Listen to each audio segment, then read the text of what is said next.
Kaj lahko moški pričakuje prva vabila v presejalni program in zakaj je pomembno, da se na nje odzovejo? Zdaj jaz bom tu vam malo pomoč. Jaz, ko hodim predavati po podjetjih, jaz vedno, ko so ta priporočila proti raku, jaz jih prosim, da pač vsa ta priporočila preberejo, pa jih pol vprašam, kateri se mi zdi najbolj pomemben.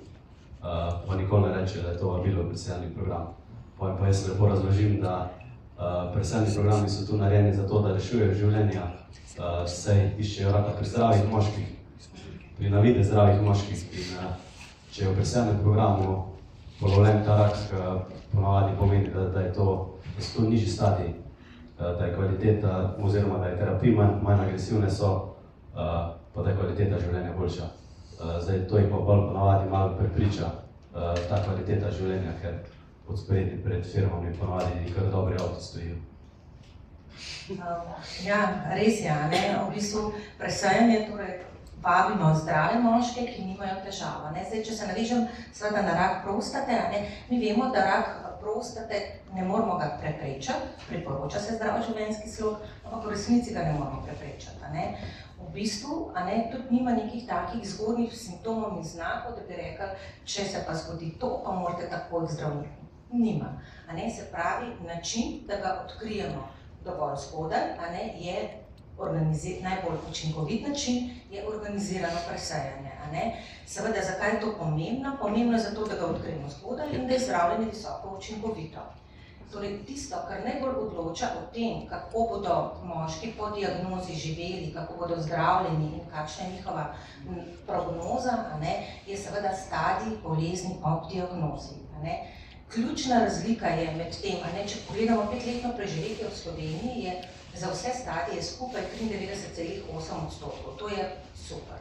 Ampak ključna razlika je pa med tistimi, ki imajo bolezen ob diagnozi razširjeno, v primerjavi s tistimi, kjer je bolezen bodisi omejena na prostato ali morda na tiste bližnje področne bezgavke v medenici. In zato seveda želimo bolezen najti dovolj zgodaj, ker na ta način je preživetje izjemno visoko.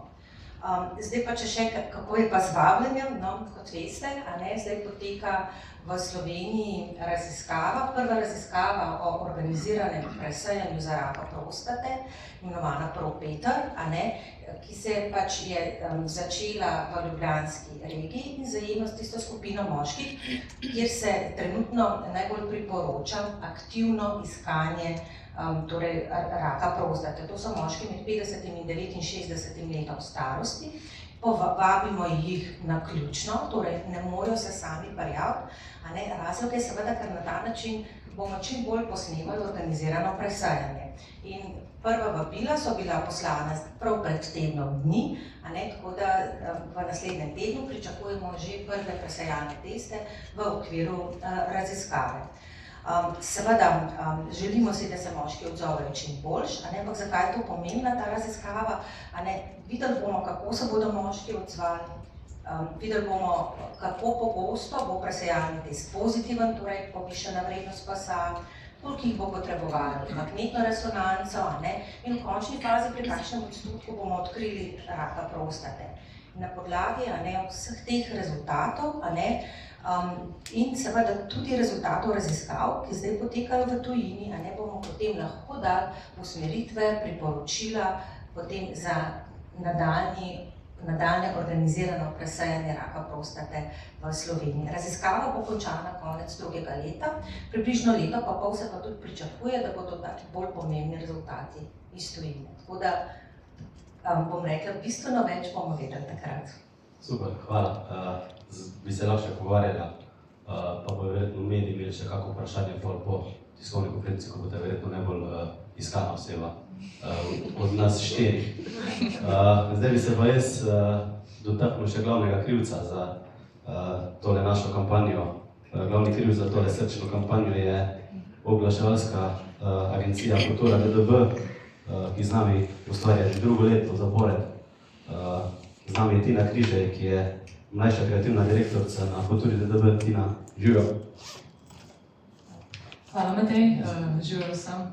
Bom dal jaz zdaj tako športno vprašanje, ker smo z moško temu začetku, kakšni so pa občutki po tem uspehu? Jaz sem zelo zadovoljna glede na odzive javnosti. Nismo pričakovali tako dobrih odzivov, čeprav smo na to upali. Zdaj, mi v agenciji veliko delamo nekih komunikacijskih kampanj, največ seveda komercialnih, in je lepo narediti en tak projekt, ki je tako res iz srca in so tudi odzivi na take projekte. Nekaj, kar nas poganja.